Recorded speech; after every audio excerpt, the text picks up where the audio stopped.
Hi everybody, welcome to Back Talk with Todd Herman. In Washington D.C, something utterly remarkable happened. A small gesture of rebellion from people aged into their 90s. Well, they wouldn't think of it as rebellion, just good common sense, and they're correct about that. But in the America of 2013, common sense itself is an act of rebellion. And in this small act of common sense, which some have already labeled treason, there's a lesson for anyone in America who values freedom. To men who went to Europe on your behalf to shut the very doors of hell, what does a closed for furlough sign hung on barricades by Barack Obama's National Park Service mean? Apparently to these men, it meant kick here. Though they were largely between the ages of 84 and 99, these men knocked aside the barricades and then entered their memorial. We may not be able to say they stormed it, but by God Almighty, they took it. And in that one act, our greatest generation of Americans taught us that we need to engage in a little more knocking aside of things and a few more acts of minor rebellion. While our blessed veterans were fighting the nonsense of Barack Obama's tantrum, Americans should carry the spirit of their refusal to cow to blatantly thuggish acts committed by our employees down to the local level. Why don't we start with the easiest rebellion, stopping the war against lemonade stands? Yes, I said lemonade stands. We can work up from there.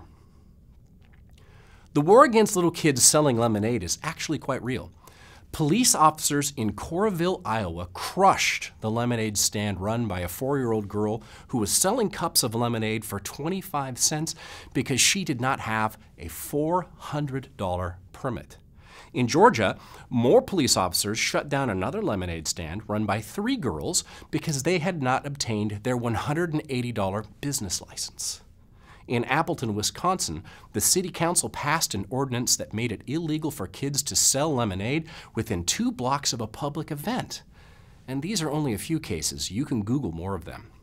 And so what's the proper response of parents who are fined $500 for their children running an unlicensed lemonade stand? It is the same response that a parent whose child is kicked out of school for nibbling a Pop-Tart into something that vaguely resembles a gun. It is the same response a parent should have when their child is told they cannot wear an American flag t-shirt in a government school that allows t-shirts of any other kind, and that response is not anger, and it's not a lawsuit, not yet. The first response is laughter.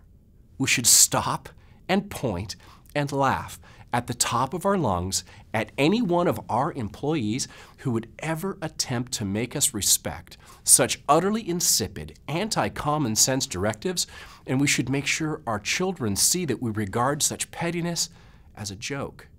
We should assure that anyone who is willing to back such ludicrous edicts faces a moment of shame when they're confronted with the fact that they are enforcing utter stupidity. And we should laugh, we should smile, and then toss our heads aside and say, come on, get out of here with that nonsense.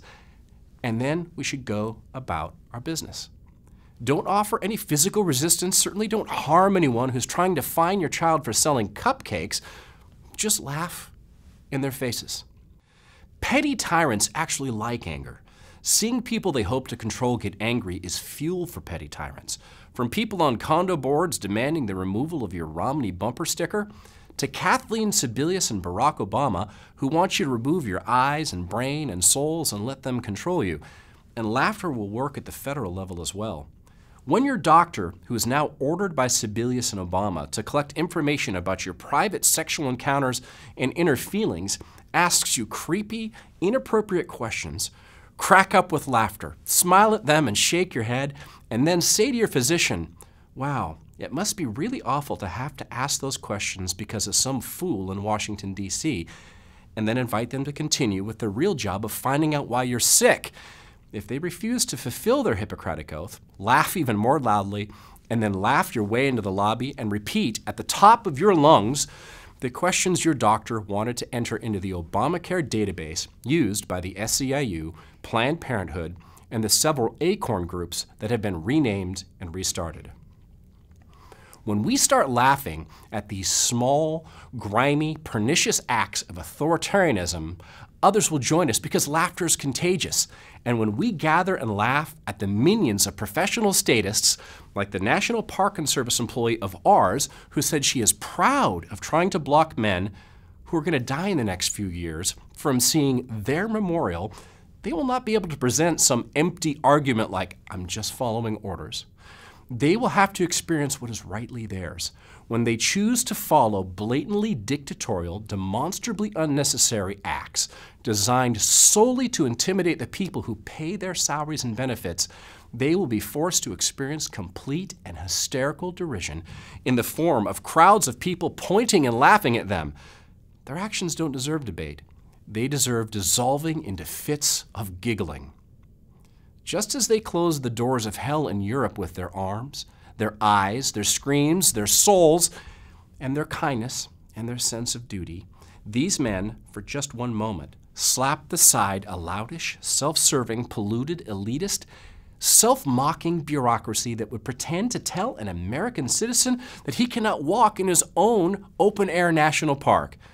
They slapped it aside with common sense. It is ours, we earned it, and there is utterly no good reason on earth that someone who drives around on a gyro scooter with a Ranger Rick hat should ever have any sway over whether I walk up to a monument my money and my blood built.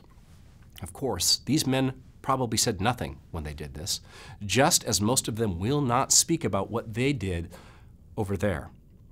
They probably didn't laugh when they slapped aside the barricades. I am sure it was gut-wrenching to see a park ranger trying to block soldiers who faced Normandy Beach and Iwo Jima from seeing what is rightly theirs. But now that they have done it, now that old men in wheelchairs using canes and walkers or just shuffling along, as these precious, brave men of that age sometimes do, have utterly humiliated the automatons who enforce Barack Obama's vision of compliant supplicants heeding his every command as if they were presented by Moses, we can have our first moment of small rebellion. Barack Obama, you think you're going to stop us from visiting our open-air monuments?